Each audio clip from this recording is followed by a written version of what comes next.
कमर कस के तैयार हो जाइए, क्योंकि पटना में बाढ़ आने वाली है। हमारी कोई भविष्यवाणी करने की आदत नहीं है, लेकिन पैटर्न बताने की आदत ज़रूर है।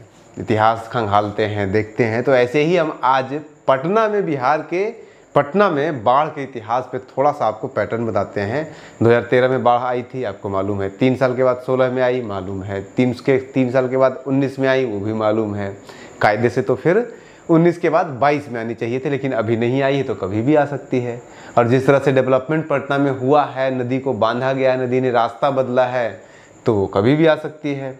और 1975 में जो सबसे प्रलयकारी बाढ़ पूरे पटना के इतिहास का सबसे ज़्यादा भयंकर बाढ़ आया था, वो 1975 में। और उसके पीछे बहुत सारे कारण हैं, बहुत सारी चीज़ें चल रही है। और लेटेस्ट डेवलपमेंट ये हुआ कि 2012 में पटना के नई सिटी का प्लानिंग हुआ। उसके ऊपर भी हम अलग से एक आपको वीडियो देंगे, और उसका बाढ़ के साथ क्या संबंध है।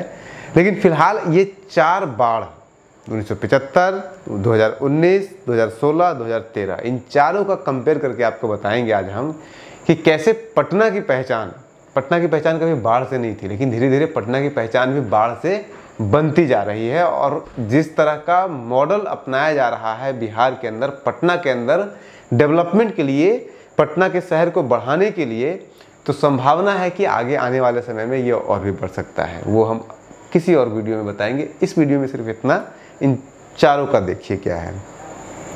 एक तो इसलिए मैंने कहा कि पटना में बाढ़ आने वाली, उसके पीछे समय का है।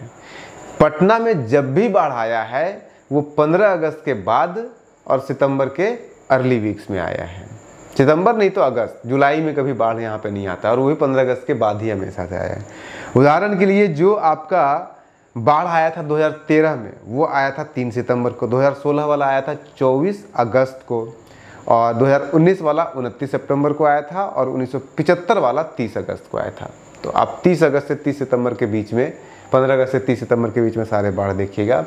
2 बाढ़ का पब्लिक मीडिया में बहुत ज़्यादा चर्चा हुआ। एक 1975 का, वो तो न्यूयॉर्क टाइम्स तक में छपा था, और आज हम आपको कुछ वीडियो भी दिखाएंगे 1975 के उस बाढ़ का, जिसको देख करके आपको लगेगा अंदाजा कि उस दौर में, 1975 के दौर में, किस तरह से बाढ़ आने पे, पटना में बाढ़ आने पे क्या दौर होता था, क्या मंजर होता था, और किस तरह से लोग उसको हैंडल करते थे, एडमिनिस्ट्रेशन से लेकर के सारे लोग। उसमें इंटरनेशनल न्यूयॉर्क टाइम्स से लेकर के हर जगह छपा था। पार्श्वनाथ रेणु जैसे लोगों ने उसके ऊपर पूरी की पूरी कहानी लिखी है।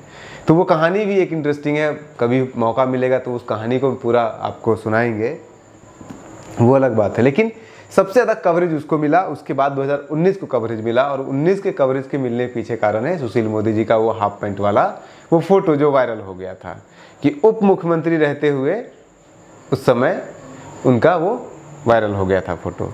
तो ये कहानी है आपके आज के बिहार पटना के फ्लड की। अब अगर आप थोड़ा सा टेक्निकल में जाइएगा तो 2019 का जब बाढ़ आया था तो उसमें 151.99 mm बारिश हुई थी, लेकिन 2013 में 158.9 mm की बारिश हुई थी। यानी कि बारिश ज़्यादा हुई 13 में, और नुकसान ज़्यादा हुआ है, पॉपुलैरिटी ज़्यादा मिली है 2019 के बारिश को। पूरे बिहार में, पटना में तो देखिए एक चीज़ और क्लियर ये चीज़ कर लीजिए कि 1975 के बाढ़ में पटना के अंदर लगभग 17 लोगों की मौत हुई थी। 15 से 17 लोग बताते हैं, लेकिन उसके बाद के जितने बाढ़ आए हैं पटना में उसमें डेथ नहीं हुआ है। लेकिन पटना के बाहर जो बाढ़ आई है उसमें डेथ हुआ है। जैसे कि आपका 2019 वाले में पूरे बिहार में पटना को छोड़ करके 130 लोगों की जान गई थी। 2013 में आया था उसमें लगभग 30 लोगों की जान गई थी। 14 लोगों की जान लगभग 2016 में गई थी। तो पटना में, क्योंकि पटना अलर्ट उस मोड में है कि पटना में किसी की डेथ नहीं हो पाती है, और 1975 में डेथ हुई थी। और 1975 का इंटरेस्टिंग एक और चीज़ है कि 1975 में बाढ़ में डूबने से 15 से लेकर मैक्सिमम 17 लोगों की डेथ हुई है, ऑफिशियल रिपोर्ट ये जो है। लेकिन कहते हैं कि 75 में उस समय जब बाढ़ आई थी, उसके बाद बाढ़ जब कम हुआ, पानी जमा रह गया, तो उससे उस दौर में कॉलरा वगैरह की बीमारी बहुत ज़्यादा होती थी। तो उस बीमारी के कारण सैकड़ों लोग मारे गए थे। ऑफिशियल रिकॉर्ड 50 बताया जाता है। हालांकि जो इंटरनेशनल मीडिया का रिपोर्ट है वो 100 से ऊपर बताती है। और उस दौर में इतना भयंकर हुआ था, वहाँ पे बीमारियाँ फैली थी कि होली फैमिली हॉस्पिटल यहाँ पे आकर के कैंप करके साल भर तक 1.5-2 सालों तक कैंप करते रही थी। यहाँ पे आपका परमहंस का जो अपना चैरिटेबल हॉस्पिटल होता है, रामकृष्ण परमहंस का, उनका हॉस्पिटल 1 साल तक यहाँ पे टेम्पररी बेसिस पे यहाँ पे काम करता रहा, सेवा देता रहा था। तो उस लेवल पे वहाँ पे हुआ था। तो ये एक डिफरेंस जो आप इम्प्रूवमेंट देखेंगे कि डेथ डूबने से कम लोगों को नहीं हो रही है, परेशानियाँ हो रही है, लेकिन डेथ डूबने से नहीं हो रही है अब पटना के बाढ़ में, जो पहले हुआ करती थी। और ख़ास करके डूबने के अलावा जो बीमारी फैलने के बाद होती थी वो नहीं। अब से 3 से 4 दिन के अंदर सारा 1 हफ्ता मैक्सिमम जाता है। जो 1975 का जब आया था बाढ़, तो उसमें 1 हफ्ते तक लोगों को फूड सप्लाई और सब की दिक्कत हुई थी। 19 वाले में तो 2 से 3 दिन में सब कुछ सही हो गया था। 48 घंटे तक, 72 घंटे लाइट नहीं आई थी, 72 घंटे बाद तो लाइट भी आ गई थी। तो इम्प्रूवमेंट बहुत हुआ है, लेकिन ये पैटर्न है जो आपको समझने की ज़रूरत है। और इसी पैटर्न के आधार पे आपको तैयार रहने की ज़रूरत है। कभी भी पटना में बाढ़ आ सकती है। और उसके पीछे कारण ये है कि जब गंगा के बगल में आप बसावट कर रहे हैं और गंगा के रास्ते को ब्लॉक कर रहे हैं, पिछले 30 सालों में गंगा का रास्ता लगभग 3 किलोमीटर अंतर आया है।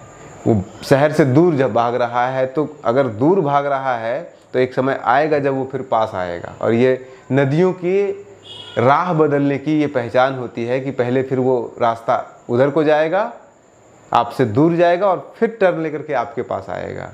तो जब आपके पास टर्न लेना शुरू करे, अभी तो दूर जा रही है, पिछले 1975 से लेकर के आज तक लगभग 3 किलोमीटर 2.5 किलोमीटर पटना से दूर गई है गंगा। और वहीं पे आजकल ये मरीन ड्राइव वगैरह बन चुका है। और वहीं पटना का एक नया शहर भी बनने की तैयारी है।